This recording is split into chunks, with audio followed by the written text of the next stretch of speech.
Let me thank you very much for joining me as I take this opportunity to give you a brief update as to what's been happening with the government shutdown initiated by President Trump on December 21st. First, let's take a moment to review how we got to where we are today. On December 19th, please do not forget that the United States Senate voted unanimously to keep the government open. Unanimously. No Republican objected to the unanimous consent that was put on the floor. It was widely expected at that time that the following morning, December 20th, the House of Representatives would do the same, and the government would remain open. Unfortunately, as you will recall, President Trump started receiving criticism from Fox News, from Rush Limbaugh, and from other right-wing ideologues. And he changed his mind. And suddenly he said that he would not sign any bill unless it included $5.7 billion for a wall on the southern border, something which I believe is absurd. And capitulating to the president, the then Republican-led House passed a bill which included money for that wall, a very different bill than the one that was unanimously passed by the Senate the day before. So that's what happened in December. On January 3rd, 2019, just a week ago, Democrats took over the House. And on their very first day in power, they passed legislation which was exactly the same legislation as that passed by the Senate on December 19th to reopen the federal government. That bill has come to the Senate, and it is imperative that Senate Majority Leader Mitch McConnell allow it to be voted upon. Remember, this is exactly the bill that Senator McConnell and every other Republican supported over 2 weeks ago. And the truth is that there are now a number of Republican senators, including Senators Gardner, Collins, and Tillis, who have indicated that they could support that legislation if it came to the floor. I personally believe that we would have a majority of senators in support of that legislation if Senator McConnell brought it to a vote.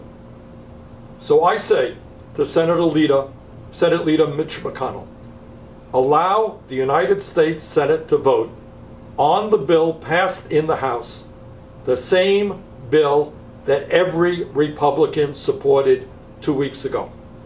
Let us end this dangerous government shutdown, and let us do the right thing for the American people. Now, what are the immediate impacts that we are seeing and will see as a result of this government shutdown? Number one, some 800,000 federal employees, our neighbors, our friends, are in danger of not receiving a paycheck. These are employees who work, among other agencies, at the TSA, the FBI, the U.S. Department of Agriculture, the U.S. Department of the Treasury, the Department of State, the Department of Justice, and other agencies. As a result of the Trump shutdown, many of these employees are extremely worried as to how they are going to pay their mortgages, how they're going to feed their families, how they're going to pay their car loans or their college loans, or how they're going to be putting gas in the car. Many of these people live paycheck to paycheck. And if you do not get that paycheck, your family is in serious financial trouble. Many of these federal employees have taken to social media to explain how the shutdown is impacting them. And I just want to take a moment to read a few of their stories. There are many, just a few. One Smithsonian employee writes, and I quote, "I live paycheck to paycheck like nearly all of my co-workers, and I am scared that with losing weeks of income and my health care benefits, one family medical emergency for myself, my children, or my grandchildren during Donald Trump's shutdown could make us homeless." Could make us homeless, end of quote. Another federal employee writes, quote, "I am an essential employee. I'll get paid, but when? We live paycheck to paycheck. I am terrified we won't be able to pay our mortgage, student loans, and other bills next month if this shutdown continues. I've literally woken up from nightmares about it already," end of quote. And another worker writes, quote, "I'm a federal contractor who is not working and will never get back pay. Border security is important, but so is making sure my children eat. Donald Trump does not speak for me or the many thousands of others who just want to do the work we were hired to do," end of quote. And another federal employee writes, quote, "I'm a federal government employee, single mom, homeowner, and my hot water heater went out today. I have no idea when our next paycheck will come. This shutdown needs to end now," end of quote. And many, many other federal employees make the same points. But let us be clear.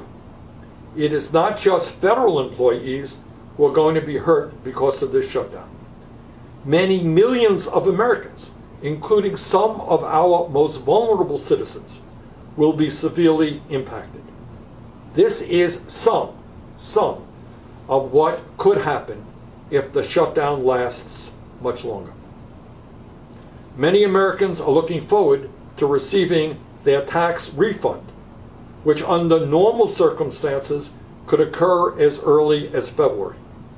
If the IRS continues to be shut down, there could be a significant delay in those refund checks going to the American people, including all of those lower income and working families who are eligible for the Earned Income Tax Credit. If the shutdown continues into February, it is possible that millions of lower income and working families who depend upon food stamps from the Department of Agriculture to put food on the table for their children may not be able to get that help. Security at airports and the length of time needed to go through security could very well be impacted if TSA employees are not getting paid. Farmers and small businesses won't be able to receive the financial assistance they need to survive from the Department of Agriculture or the Small Business Administration.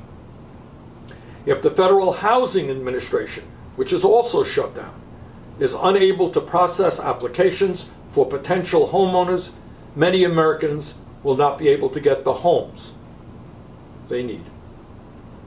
Now, unbelievably, Republican leader McConnell is refusing to take action on the government shutdown. Instead, in the midst of this crisis, Senator McConnell is demanding that the first order of business for the new Senate is to consider a bill that would, among other things, punish Americans who exercise their constitutional rights to engage in political activity. This is, in my view, absolutely absurd. It is my view that Democrats must stand together and block consideration of any legislation that does not reopen the government. That has got to be our priority. Federal workers must get paid and the government must reopen. As all of you know, this country faces enormous problems. At a time when the very wealthy are becoming richer, we got millions of workers struggling to make it economically. We got to raise the minimum wage to a living wage, $15 an hour, and provide pay equity for women.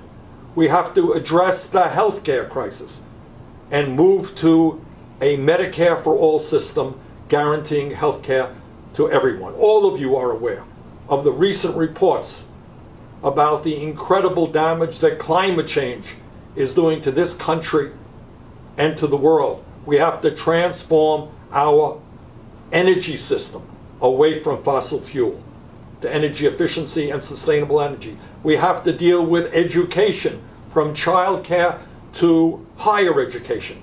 Make it affordable. Have the best education system in the world. We have to rebuild our crumbling infrastructure. We need to tackle the crisis of criminal justice in this country and reform a very broken criminal justice system. We need comprehensive immigration reform, and on it goes.